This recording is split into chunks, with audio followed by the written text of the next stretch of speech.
Okay. Let's talk about 508 compliance, universal design, and some of the examples that you all have been looking at for this week.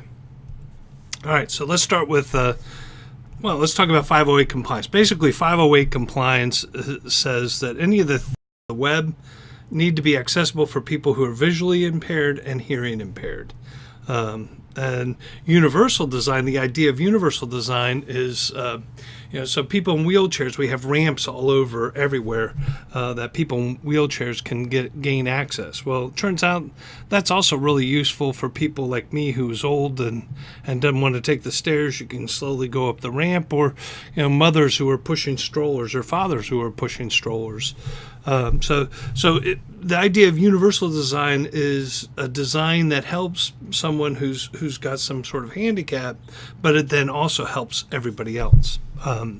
So I kind of like to implement 508 compliance using a universal design idea, and so we'll talk a little bit about that. All right, so someone who's visually impaired is basically going to use a screen reader to read their computer screens. And so there's some general ideas that you have to kind of follow with screen readers. And so, if there's text on the screen, like the words there, hello world, then their screen reader is going to say hello world to them. So they'll be able to read that text by having their screen reader read it to them. Now, you're going to be learning about graphic design this week, so you're going to be learning Photoshop or GIMP, and so if you put text into your Photoshop drawing, and then you save it as a JPEG or a PNG file or a GIF file, that text is no longer text; it's a graphic. It's just a bit. The little bits are turned on or off to represent that text. The screen reader will not be able to read that text. So you got to make sure that when you're using text, that it's actually text that the screen reader can read. The other thing is that you need to, screen readers will go over links, and so click here is never a good idea for a link because they don't have any idea what click here means. So the screen reader will review all the links that are on the screen, and so if all the link says is click here, they have no idea what click here means. So more appropriately would be click here for more information about screen readers. So that way the screen reader will read that link to them and they know where that link will go. All right? So that's a little bit of information about screen readers. Someone who's hearing impaired, anytime you have audio, they're not going to be able to hear it. So this audio right now should have some closed captioning to go along with it, so that someone who's hearing impaired can get it. Although most everything I'm saying is in the text on the screen, and they can read that text. So on-screen text for anything that is presented via audio, closed captioning is an option.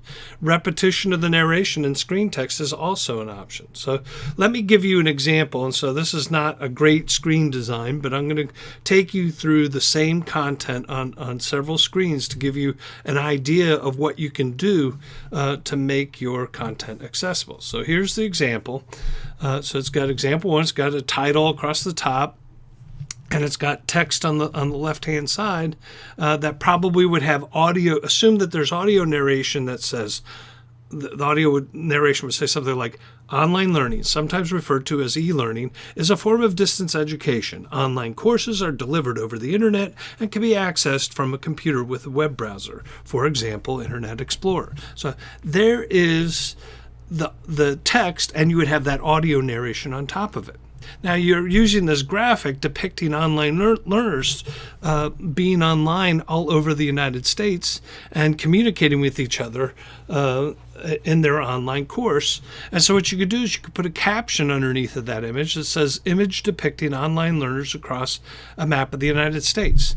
Now the advantage of having that caption there is that someone who's not visually impaired who tends to prefer words to images can benefit from that caption just as much as someone who's visually impaired. So the screen reader can't make heads or tails of that graphic, but the screen reader could read the text that begins with the word caption so that the person knows that there's an image associated with that caption who's using the screen reader, and then enough information in that text so that someone who's visually impaired can understand that. So there's one option for presenting this this information. Here's another option. So now I'm going to take the text that was on the side and make it less prominent and put it down at the bottom of the screen. I still am going to have the audio narration that basically is exactly the same thing as that text at the bottom of the screen, and I just move the caption so that it spreads across the whole screen. Now I've got that graphic occupying a lot more of the screen real estate. And what you'll find as you move forward in this program is there's a theory called multimedia design that actually would argue that this is probably a better way than this to present that content, because people are either going to listen to the audio or they're going to read the text. They're not going to do both.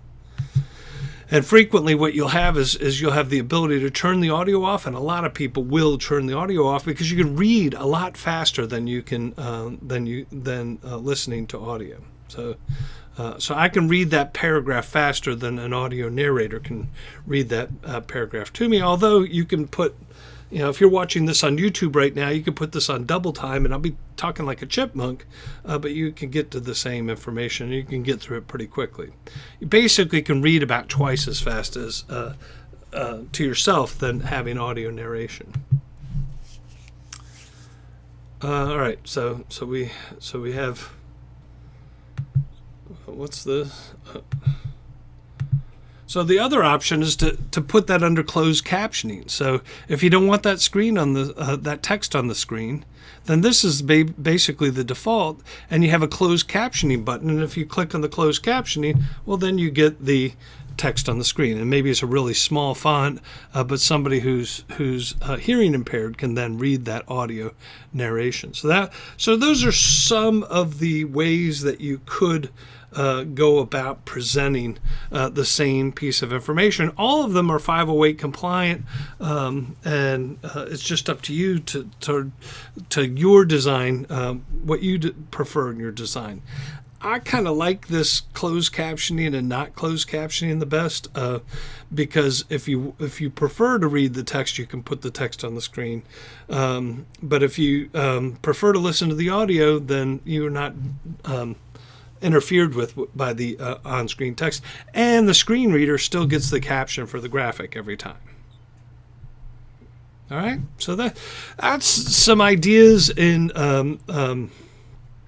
508 compliance and universal design. So again, you want to make whatever can't be seen to be able to be read by a screen reader, and anything that you can't that someone's got to be able to hear who can't hear, you want to be able to give them an option for doing that. So again, with universal design, you can present it in ways that more than the person who's handicapped could take advantage of. All right.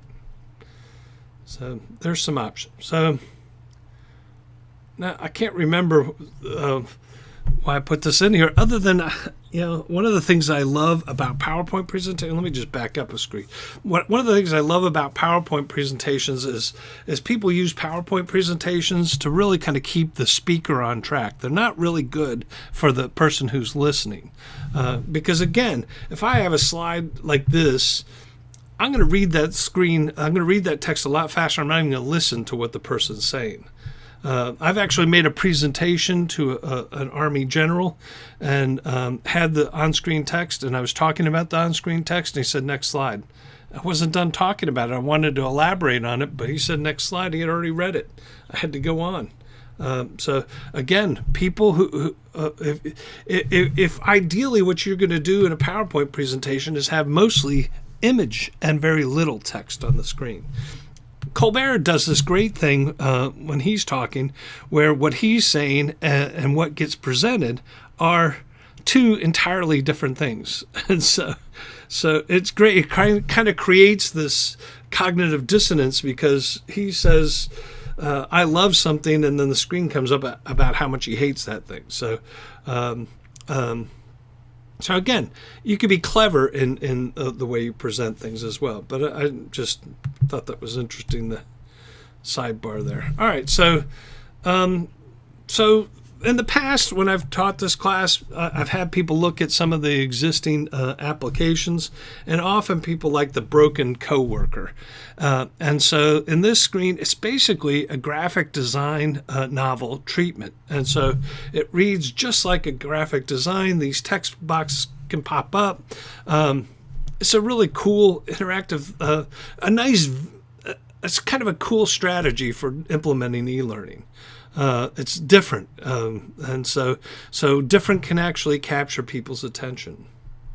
The other one that a lot of people like is the one that was called Accident Investigation, because it kind of simulates using your smartphone, and you kind of examine the evidence, and then you make a decision about what's going on.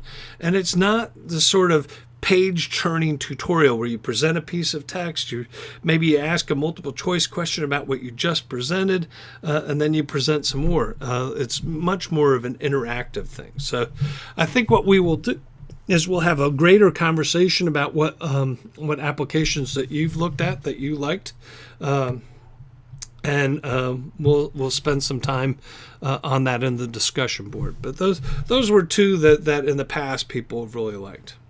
So what's going on this week? So we're starting coming up this Thursday with the first software thing that you're going to have to do, and that is you have to learn Photoshop. So beginning Thursday, you're going to start going through the lynda.com tutorials on either Photoshop or GIMP, whichever one you've installed on your computer. As I note here, if you already have some skills with Photoshop or GIMP, I'd choose a more advanced topic to explore. I want you to take these 2 weeks where we're learning a graphic design tool to really kind of get get from where you are to someplace more advanced. And then submit at least 3 examples of what you learned using before and after images. And I'll show you on the next screen what I mean by before and after images. And those can actually be from the tutorial. So lynda.com, it kind of walks you through, and you have access to some source images, and they ask you to open this image and then do this, then do the. So you can kind of take the image before and the image after in that tutorial and kind of show me what you've done. We're also going to start on the Krause book. We're going to start on pages 8 through 77. We're going to take a look at what he calls composition, and we will then translate that into what that means for e-learning design. In your journals, make sure you post your initial idea about your project by next month. By next Monday? No. That's not by next Monday. That's by next Thursday. We make that be Thursday. This will give you that'll give you Thursday and Friday to provide feedback to your +1 partner. So Thursday and Friday to give feedback.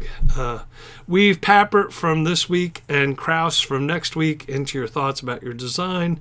Design journal feedback +1 is due by Thursday, and that will not be, let's see, this Thursday is the 12th. It'll be the 19th, I think is when that's due, by 5 p.m. Post your feedback in an appropriate thread in the discussion board. So, all right, so begin before and after images. So here you have this dragon with a background on the left-hand side, and then you come over here to the right-hand side, and it's got this sort of swirly image that's kind of put into the background with them.